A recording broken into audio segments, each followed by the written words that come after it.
This is KTVO's Good Morning Heartland.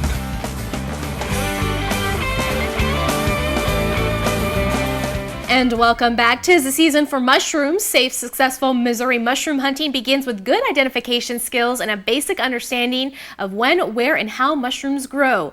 To learn more about mushrooms and what you need to know before you head out, we have Jessica Tapp from the Missouri Department of Conservation here this morning to kind of break it down for us. Good morning. How are you doing? Good morning. How are you? I'm doing great. So first of all, what kind of mushrooms can we find during the springtime? So the most popular are the morel mushrooms. If you've had any kind of social media, people have been posting mountains of morel mushrooms, and people are going crazy over them.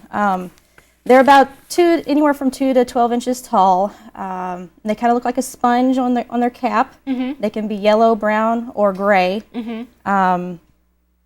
There's also dryad saddle, which I've found a few of those. It's also called pheasant's back, which, if you like pheasants, it kind of looks like the pheasant's back on the top of. It's like a shelf.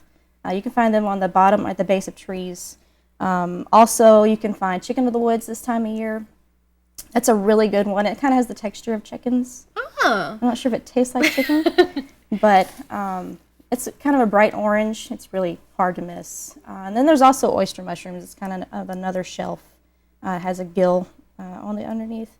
But you definitely want to ID these. Correctly, you know, because obviously you don't want to get any that could be possibly poisonous, which I know there are some out there. Now, what types of conditions are necessary for these mushrooms to grow? So they grow year-round. Some of them do. The reason spring is a good time to look for mushrooms is because the ground starts to thaw out.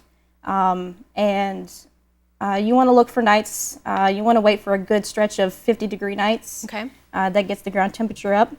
You want to wait till after a few good rains. Okay. Definitely moisture is key for growing mushrooms. So if you don't have any rain, you're not going to have any mushrooms. And then you also want to look on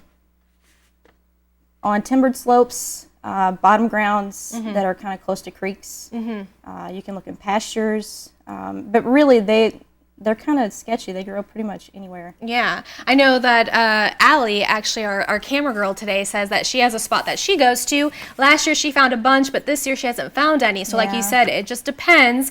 And speaking of places, where can people go to hunt for mushrooms? So MDC actually has several places. There's two that are pretty close to town, pretty close to Kirksville, just south of town. There is Big Creek and Sugar Creek conservation areas. I've seen a lot of people there already. A little bit further is Union Ridge. Okay. That's about 30 minutes. Then if you want to travel, there's Locust Creek or Rebels Cove. Okay. It's about 45 minutes to an hour away from Kirksville. All right. That's not bad, especially if you do want to find some mushrooms. Now, what are some precautions that we need to keep in mind when out there? So yeah, definitely ID, know for sure what your mushroom is before you even try to eat it. Because there are some deadly ones, like false morels. They can make you pretty sick, or they can be deadly. Wow. And we've actually had some people bring some into the office and to make sure that's what they were. One was actually a false morel. I was like, yeah. You can keep it, but don't eat it. Don't eat that. So, like you said, proper identification is the key. And also, you have this book. Now, is this something that we can purchase? How does that work? So this, you can actually come into the Kirksville office to buy this. It's really good for beginners. It has all kinds of pictures. You can tell